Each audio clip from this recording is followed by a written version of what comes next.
Intanto la vittoria di Christian Zomer di questa serie, 2:10:37 per il portacolori del 2001 team. Siamo ai blocchi di partenza, anzi siamo partiti con la serie numero 9 per l'ottava. Si schierano Davide Griffante in corsia 1, Matteo Mazzurana in 2, Luca Bidoggia in 3, Davide Martello in 4, Lorenzo Rodella in 5, Gianluca Pasquali in 6, Francesco Rocca in 7, Filippo Fistarol in 8. Fills me up and it starts to shine, and I see it burn when you bring me sunlight. Is it all you need to feel this heat, to feel like everything's all that you dreamed? Is it all too much? Did you get enough? Does it set on fire all the things that you touch? And it fills me up.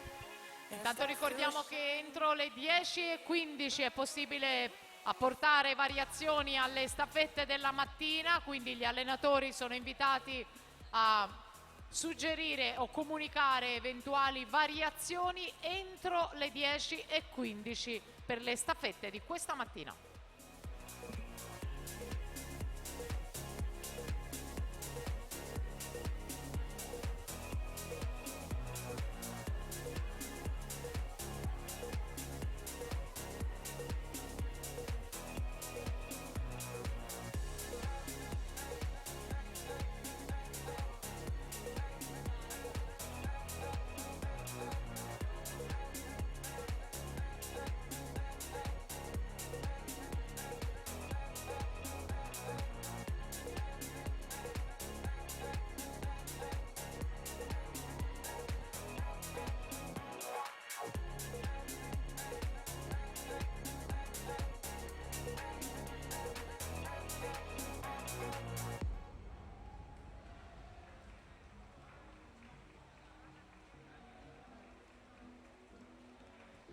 Intanto Alberto Toniolo si è aggiudicato questa prova, 2:05:87 per lui, Idros classe 2000.